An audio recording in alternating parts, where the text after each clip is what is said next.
Thank you very much, guys. We are joined here by Kikis and Perks after yet another victory for G2, this time over OG.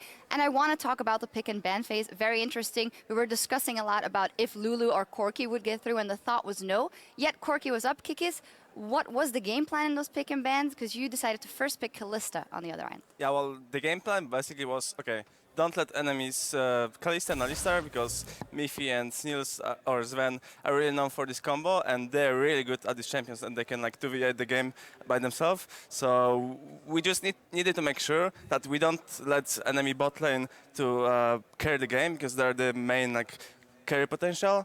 And we just wanted to pick Kalista because she's a really powerhouse pick right now, and I think she's the best ADC right now. Very interesting. We've been talking about the picks and bans a lot. Perks, you put out a tweet, I think it may have been yesterday, that was like, hey, everybody, I'm going to not play Corki this week. And then it's available. Obviously, they take it. You didn't struggle in the Ahri Corki. We're actually going to take a look at a replay. Maybe you could walk us through exactly how this 1 versus 1 early game plays out. Well, I saw Amazing was fighting Trick in the jungle, and then he went to Kakul me or something, and he missed, and then Corki walked up randomly, and he was just dead then. So is that a matchup that you would take like all the time? Give them the Corki if you can have the Ahri? I mean, it's the matchup I'm comfortable playing with, but I don't think it's one-sided or to any side, because Corki kind of wins before 6. Once I get like another Dorans and no magic mantle, since he's mostly magic damage, I can like out-trade him and stuff. But then he went for like Hexdrinker and 2 Doran's blades, and at one point he had 500 HP more than me, and I was like, what is happening? On the other hand, with that item, you obviously noticed that he went for the Hexdrinker before finishing off the Trinity Force. What did that signal to you guys as a team in terms of OG's play after? Well, it kind of indicates a slow play, instead of like a fast play with Corki, which your point is to get Triforce and then Sork boots, and then you go mid and siege. And with buying Hexdrinker, which is like 1.4k gold, you delay that a lot, and you just delay your power spike. I don't think it's worth it. I feel very much the same. I want to shift up to the top lane now to you, Kikis. 4 weeks in on your LCS top lane debut.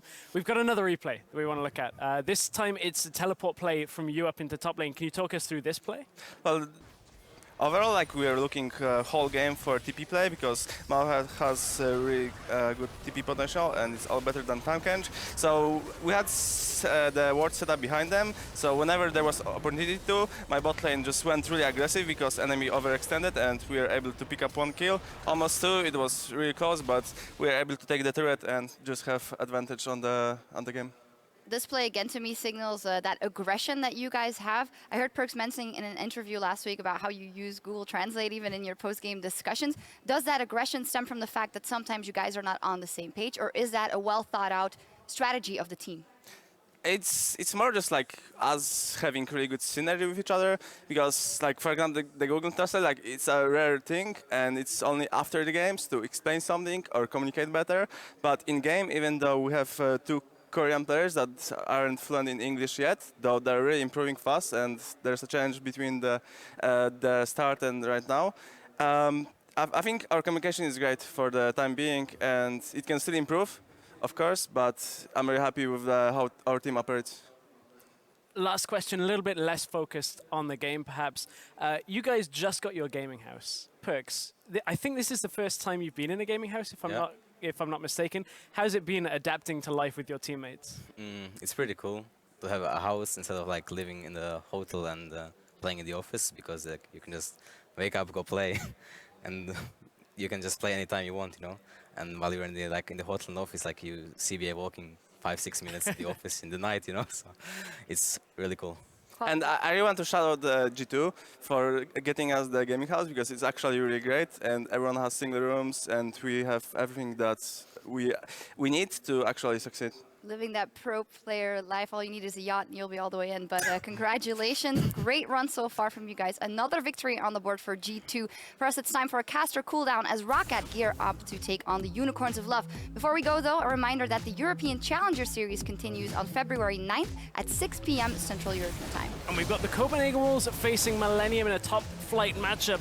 Millennium have Joko back after a brief stint on the Unicorns of Love, so I'm looking forward to seeing what he can do on that team. Until then, though, There's plenty more League of Legends Championship Series action from us coming your way as these plays finish out on your screen. We're going to head off to a commercial break and we'll be back in just a few minutes. Well, with the comps logged in, it's time to see who's really OP between G2 and Origen. Perkz actually turning on Power of Evil in the mid lane. He's going to flash away, but the Ignite will take him down for the first blood. Amazing with the re-engage, and they pick up the kill onto Emperor. Now Amazing goes down. Nice. Get this. Corki. Nice. G2 looking for yet another punish, but Soaz with the save throws out Power of Evil, and Amazing is here as well. Amazing jumps in, trying to go in there and deal some damage, but he's just too squishy, and even the tank Soaz goes down. Power of Evil will be falling, and G2 go in and collect the win against Origen.